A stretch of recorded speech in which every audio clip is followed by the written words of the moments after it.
सवितर्दुरितान् पराशुभ यद्भद्रं तन्नताशुभ।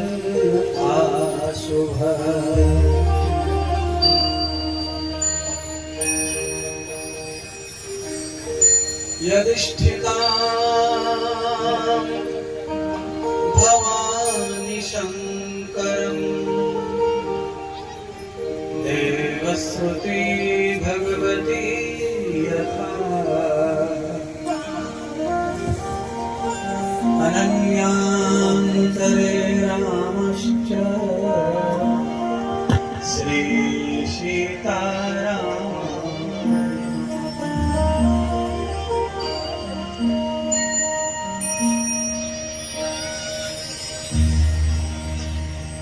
व्यासपीठ पर विराजमान हमारी प्रिय पुत्री अनुप्रिया शास्त्री और इस भव्य अलौकिक अध्यात्म मार्ग का प्रारंभ जिनके सहयोग से हुआ, ऐसे हमारे सभी यजमान, आयोजक और परीक्षित का सौभाग्य जिन्हें मिला, ऐसे परीक्षित परिवार आज हमारे इस पवित्र प्रांगण में आए हुए सभी अतिथिगण और सभी श्रोता, मंच के सामने विराजमान साधु संत, गांव क्षेत्र के सभी भद्र पुरुष, वृद्धजन, माताएं, बहनें और हमारे संगीत के सभी सहयोगी जन, सबका बहुत बहुत आभार मानते हुए आज की श्रृंखला में हमारे इस कलकाल में जिस चीज की बहुत आवश्यकता है वो ये भगवती कर्म है, सत्संग कर्म है। हमारे बच्चों के ऊपर एक बच्ची है अनुप्रिया, जिसने बहुत मेहनत परिश्रम किया, कम समय में बड़ा अपने आप को इसमें झोंक दिया सेवा में सीखने के लिए, और उसका सहयोग हमारे शौकर परिवार, आदरणीय शिवराज सिंह जी के परिवार ने और हमारे खासकर संगीत के विद्वान शामवीर जी ने बहुत सपोर्ट किया और आज यहाँ तक ला करके एक आध्यात्म का, साथ में सनातन का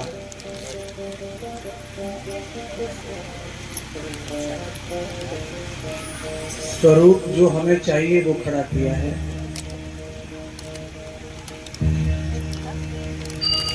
मैंने सुना नहीं उनको, 2-4 मिनट मुझे सुनने का मौका नहीं मिला। मैं कोशिश कर रहा था रास्ते में भी कि मुझे मोबाइल पे सुनाओ, बच्ची जैसे क्या कह रही है, क्या सुना रही है, तो पर वो मोबाइल पर भी सुनने को मौका नहीं मिला। पर ये विद्वानों का क्षेत्र है, बहुत चातुर बुद्धि के लोग रहते हैं। ज़्यादातर अकोश के सभी लोग जो है बहुत विद्वान हैं, क्योंकि यहाँ पहले से ही बहुत वैदिक कल्चर का यहाँ प्रवेश है। यहाँ बहुत विद्वानों की भूमि है। हमारी माताएं, बहनें ज़्यादा स्कूल नहीं गई होंगी, पर फिर भी आध्यात्म का, कथाओं का ज्ञान, उनके गीत सबको मुखद है, पाठ है।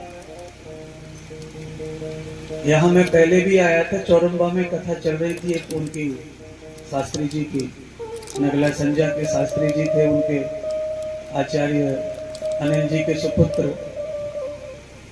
पर वो तो बहुत सीनियर है, काफी दिन उनकी कथा चल रही है। पर आज मैं आया हूँ तो मुझे लगता है उसमें भी 5वां-6वां दिन था, इसमें भी 5वां-6वां दिन है, पर उस कथा से ज्यादा श्रोता मुझे इस कन्या की कथा में यहाँ मिले हैं पंडाल में। ये बड़ी बात है।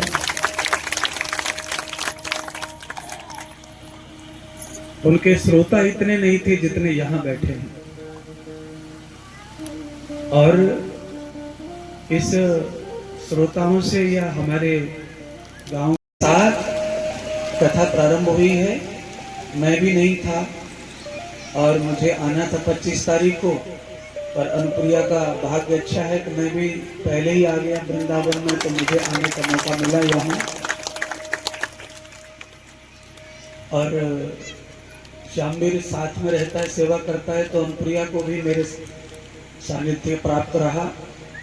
उसकी भी शुरुआत आश्रम से रही, भजन की, गीत की, और उसने ये अच्छा निर्णय किया कि वृंदावन वास कर लिया परिवार के साथ में, जिससे और ताकत मिलती है। आभा मंडल वृंदावन का कथा व्यास बनने के लिए बहुत उत्तम है। चलते फिरते किसी भी व्यक्ति के साथ से भी वहाँ कुछ न कुछ सुगंध कथा की प्राप्त होती रहती है। इसलिए जीवन में स्थान का और जीवन में साथियों का अपने जीवन में नाश और उन्नति दोनों में सहयोग रहता है। तो अनुप्रिया को साथ अच्छा मिला, सहयोग अच्छा मिला और संगति अच्छी मिली। इस कारण कम समय में वो व्यासपीठ पर विराजमान हो गई। और आज मैं बहुत बहुत परमात्मा से प्रार्थना कर रहा हूँ कि इसी तरह आप अतरस्त उन्नति की ओर बढ़े, सनातन का, भागवत का और भगवतीय समस्त कर्मों का आप उत्थान करें। बहुत प्रचार हो आपका और आपकी वाणी का, सनातन का प्रचार आपके द्वारा होगा। सभी लोगों का सहयोग यहाँ से है, क्योंकि हमारे देसी भाषा में अकोश में पहले कहते कि घर से नाम दरोगा धरो जावे, तो लाली तेरो नाम तो घर से दरोगा धरो जावे, जाके हमारे तू का रुक रही है। हाँ, तो कठिन है। देखिए, आदमी कितना भी बड़ा हो जाए पर उसे गांव के और घर के लोग स्वीकार करना बहुत मुश्किल से स्वीकार करते हैं। उसके लिए बहुत तपस्या करनी पड़ती है, बहुत तप बल चाहिए। इसीलिए कहते हैं आन गांव को जोगिया और गांव को ये बराबर होने। बाहर से कोई हाथी के पीछे आगे लाल कपड़ा वारो आ जाए, वो महामंडलेश्वर दिखे। और अपने गांव को हो, अपने घर को हो, चाहे वो जगत गुरु क्यों ना हो, पर वो तो हमारा बाको छोरा है, बाको चाचा है, बाको जीजा है, बाको सारो। तो अपनों के बीच में, अपने के बीच में पूजना, पूजा करवाना, ये बहुत ही भाग्य की बात है। इसीलिए बेटी, आप अपनों के बीच में पूजी हो प्रथम बार कथा प्रारंभ करके, इसका सीधा संकेत है कि परमात्मा का साथ है तुम्हारे साथ, ईश्वर का हाथ है तुम्हारे साथ। अपने साथ तभी देते हैं जब ईश्वर हमारा साथ देता है, तब अपने साथ होते हैं। और बहुत बहुत अभिनंदन के साथ मुझे भी आमंत्रण किया, दर्शन करवाया जन्मभूमि का। मैं भी अपने रूप पेड़ों को देख करके हरा भरा सा हो जाता हूँ, मौका मिलता है तो। और अनायास आना तो संभव है ही नहीं, पर इस बहाने से मैं आ जाता हूँ। छोटा भी सही कार्यक्रम कुछ बहाना रहा तो फिर आने का मौका मिलता है, तो जन्मभूमि के दर्शन हो जाते हैं, आपके भी दर्शन होते हैं इस बहाने से। तो मैं बहुत बहुत अभिनंदन करूंगा आदरणीय श्यामवीर जी का और उनके पूरे परिवार का, परीक्षित जी का, और यहाँ आए हुए सभी आज के गणमान्य संतों का, अतिथियों का और सभी श्रोताओं का। मैं तो गांव में जब घुस रहा था तो वहाँ चौराहे पे से आवाज़ आ रही माइक की, तो चौरंबा चौरंबा चौरंबा। तो मैं तो बहुत शीशा खोल के सुन रहा था कि 50 किलो गेहूँ 500 रुपया, 50 किलो गेहूँ 1100 रुपया, 50 किलो गेहूँ। और मैं तो ये कह रहा हूँ कि भाई, परमात्मा आपको ऐसी बुद्धि भगवान दे रहा है कि आप ऐसे छोटे यज्ञ में भी अपना भाग दे रहे हैं, दान दे रहे हैं, इस कार्यक्रम को आप सफल बना रहे हैं। क्योंकि श्यामवीर के पास में बहुत कोई धन दौलत नहीं है। श्यामवीर ने जो कमाया है वो सम्मान है, प्रतिष्ठा है, अपने परिवार को खड़ा किया है। कम खेती वाला परिवार है। आज समाज में अपने आप को खड़ा करने के लिए जिस चरित्र के साथ में श्यामवीर जो है काम कर रहे हैं हमारे साथ, उससे उनका विकास निश्चित है। और अब विकास में और एक और कड़ी जुड़ गई बच्ची की, इससे विकास निरंतर आगे बढ़ेगा। आप इसी तरह प्रयासरत रहिए और अपने संध्या उपासना ध्यान में अपनी रुचि रखिए, अध्ययन करिए, स्वाध्याय करिए। आपका प्रचार अवश्य होगा, पूरे देश में कथाएं होंगी। आपके सारे सनातन के जो भी कार्य हैं वो आपके द्वारा बड़े बड़े होंगे।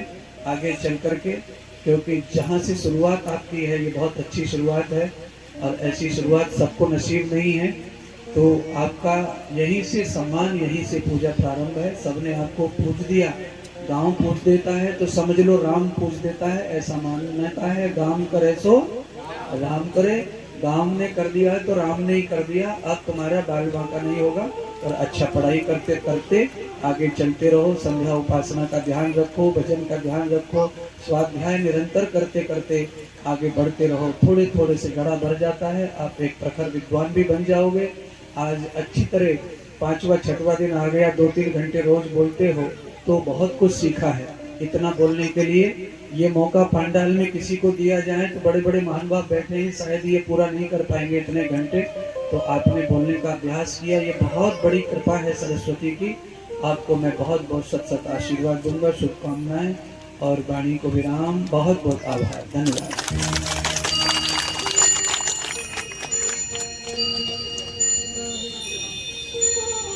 गुरुदेव भगवान के लिए जोरदार तालियों से